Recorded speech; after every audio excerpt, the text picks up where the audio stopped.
Hey guys, today I'm going to be going over Instagram, everything Instagram. I know a lot of you are probably on Instagram already, or maybe you're not, and that's totally fine too. Instagram can be a really major, amazing tool in your coaching business. Just like Facebook, it's just another outlet that we're able to reach people and sometimes more people faster. So, Instagram in a nutshell is Insta pictures. So you can essentially post a picture, and it reaches everybody who follows you. There's also hashtags, which if you know what a hashtag is, or you've seen, the hashtag, fitness or hashtag clean eating or whatever. It's the little number sign, the hashtag sign, followed by a word. And those words or hashtags basically are like little subcategories. And every time you, let's say, hashtag a picture with clean eating, it's going to subcategorize your picture into a whole group of pictures of from people who have also subcategorized or hashtagged their picture clean eating. So you're going to go into a whole nother little area in Instagram. Some people don't use hashtags, and that's fine too. That's more for like personal use. If you're posting pictures of your kids, you don't necessarily want those to go into hashtags, for the general public to use. Also something, or to see, I should say, also something to keep in mind is your privacy settings on Instagram. I know a lot of you, just getting started might have your privacy settings to private. If you're going to try and grow your business, that's really something you want to take into consideration. If you're planning to use that existing account that you've been using for personal use and kind of switch things up and turn it into, your all-around fitness business, personal life type of account, definitely want to take those privacy settings away and make that account public. If you feel weary about that and you don't really want all of those personal pictures that you've shared with close friends and family to become public now, you might want to consider starting a fitness account. And that kind of leads into my first topic on Instagram, which is personal versus fitness pages on Instagram.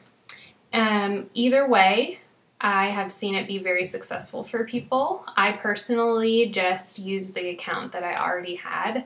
When I became a coach, it sort of transitioned into, this is, if you're following me, you're following my life, and this is now becoming a part of my life. So it was easy for me to transition that way. And I did make the choice to make my account public. That's a personal choice. Not everybody's comfortable with that. Like I said, I had pictures of, newborn babies and all that. So it really was, something that I had to be comfortable with putting out there and letting other people see. Like I said, it's not for everybody. So you definitely have that option to create a new account. Maybe come up with something catchy, or maybe just Stephanie Chico Fitness or something like that, just so you can kind of, decipher the two. What I will definitely suggest is if you're going to start a separate account for your fitness and your health, you've got to commit. You've got to commit to being consistent on both. You've got to, definitely look at Instagram, just like we talked about in my Facebook training series. It's your storefront, and this is part of your business. And when people come to your account, they don't want to see that it's been 7 days or 10 days since the last time you posted. They want to see that you're consistent and that they can trust you in that role as a coach. So if you're showing up once and twice a day, for the most part, then that's going to be a really good track record. So definitely be aware of your commitment level to both. If you want to keep up your personal account, that's fine, but you definitely want to have that commitment to your new health and fitness account as well. Or you can abandon the personal account and just totally focus on the new public fitness account. Totally up to you. That will bring me to my next. You definitely want to focus and know your niche. Just like in Facebook, you want to know who you're talking to. I'm not saying that just because I'm a mom, I have to only be, directing my posts towards other moms. I can definitely attract other types of women or men, even though I have none on my team. That's totally fine. But there's no rule that says that I can't, work with somebody who's outside of my niche market. But, again, with the consistency, your audience wants to see that you are who you say you are. You're not kind of bouncing around like a picture of your dog, a picture of your food, a picture of your kids, a picture of your workout, because then it's like, what is this person all about? So, you're that same kind of 5 things rule with Facebook. It's kind of a 3 to 5 things rule with Instagram, I found. Along with knowing your niche is also learning hashtags, like we went over a little bit, focusing on those subcategories. I get a lot of questions about, how do I get followers, especially if you're starting a brand new account on Instagram and you want to gain followers. How do you get seen? Well, you have to go and see other people, basically. So you're going to want to spend some time and go through hashtags on Instagram and be creative with them. People hashtag everything. There's literally a hashtag for everything. But if you want, maybe grab your phone. I'm going to grab my phone right now just to give an example. And I'm going to go to Instagram. Shalane Johnson did this little lesson with us back in November at Platinum Presenters, and it was amazing. So I'm on Instagram right now. Here's my Instagram. And I am going to search the hashtag fitness. Super general. And a lot of people use that hashtag all the time. Fitness. There are 30 million posts in that hashtag. So that's a little subcategory again. So that means over 30 million people have hashtagged their pictures fitness. Okay, super general. So here I am in fitness, and I'm going to wait, a few seconds. See that?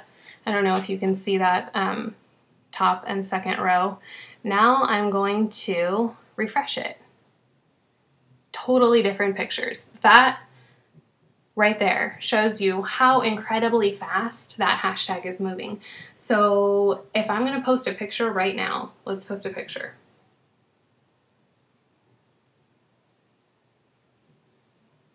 Okay, here's our picture, and I am going to post that, and then we'll just delete it really quick because it makes absolutely no sense for my followers. Fitness. Okay. Now I'm going to post it, and there we go. Okay, I'm going to go to the fitness hashtag. I am not even there. Let me see. Nope. Let's see. Where am I? Oh, there I am, like 5 rows down. So that's how quick that moved. Moved so fast. So now I'm going to really quick delete that picture since, like I said, nobody's going to know what the heck I'm posting about there. And that's my perfect example of why those super general hashtags and subcategories you kind of want to stay away from. Yes, if you're posting a picture of you working out, it is fitness, right? But your post is never going to be seen, and you want to be attracting people in those hashtags to you. So the goal is to find hashtags that are maybe not as widely used. Fit mama or something like that. Hashtag fit mom. That's a pretty good one. I've seen people use Beachbody, hashtag Beachbody, just like fitness. And what do you think? Just like Nikki went over, I'm going to touch on this again. What do you think? What types of people are hashtagging Beachbody? Probably Beachbody coaches or Beachbody customers who are in challenge groups already working with a coach. So why are you going to hashtag your stuff Beachbody? Because it's just going to reach people who don't need to be reached. They're not out there looking for a coach. They're not types of people who need your help. So you need to think of hashtags that are going to benefit you. So if you love Hawaiian culture, Elizabeth Spicer, I always want to call her Nyan, her maiden name. She is super focused on kind of branding herself as Live Aloha. That's her big, theme and how she's branded herself. And so she can really creatively search topics that have to do with living the Aloha lifestyle. So that's going to be a great place for her to find followers through those hashtags. So you definitely want to find out kind of how you fit in the Instagram world. Go search those hashtags. So if Elizabeth is going to go search Live Aloha, hashtag Live Aloha, I don't know how many people have posted in that hashtag or that subcategory, but she can search it and then go through and, you know, pick some pictures that catch her eye, go to that person's profile, and then you're going to like 4 to 5 of their pictures. And I do this every time I have some free time. If I'm just sitting on the couch with my husband at night and we're about to watch our show during the commercials, I'll just go through hashtags and I'll like 4 to 5 pictures from, you know, 20 people's Instagram accounts. And lo and behold, a few hours later or the next morning when they wake up, they're going to go, who is this person who just liked 4 to 5 of my pictures? And they're going to go to my account and they're going to see what I'm all about. And sometimes they follow me, sometimes they're not interested, but a lot of the time I have a new follower. And so we have just started a new connection. And so that's kind of how Instagram works. You have to go look for people to follow you. There are feature accounts, so if you have like a super dramatic transformation, you can hashtag, you know, all the Fitspo accounts and the transform type of accounts and maybe get featured. And a lot of times with those features, you end up with tons of new followers. So that's a really cool way to, you know, find those feature accounts, get your story featured, find some new followers who need your help. You know, along with the consistency and the 3 to 5 things, when those people are coming to your profile and landing there, we go back to what are you all about? If you're all over the place and they can't understand what you're all about and what you're doing from those first 2 lines in your Instagram account, chances are they're not going to follow you. So you need to really, really be mindful of how your Instagram looks. Is it clean? Are there too many words? Are your pictures well lit? If you're doing, you know, pictures of food, make sure it's well lit. You want it to look like it's bright and not like it's kind of gnarly and scary looking in the dark and shadowy, and nobody wants to see food that looks like that. You know, pictures of kids is fine, but keep it, you know, all melded into what you're all about. They definitely want to land there and get a good feel for what you're all about right from those top 2 lines. Next, just to kind of keep along the same lines with, you know, not being spammy and salesy, definitely try and avoid, you know, pictures of you with your Shakeology.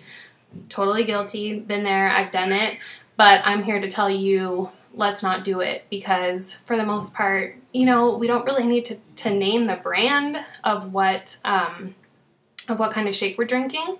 If we're just a product of the product and showing our progress, enough people are going to get the picture and they're going to say, hey, what is it that you've done? And that's your perfect opportunity to say, I've been drinking Shakeology for 5 months now and I feel amazing. You know, it's helped me lose 15 pounds or whatever your story is.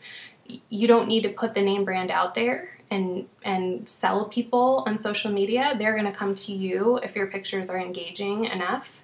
I really hope that broke down Instagram a little bit. I know it's a tough nut to crack, but it's really fun, and there's so much business out there to be found in the Instagram world. I found some incredible coaches and some incredible challenge group members and clients that I just absolutely love, and it's been super fun finding them through Instagram, and I hope you guys all have the same kind of success. Thanks, guys.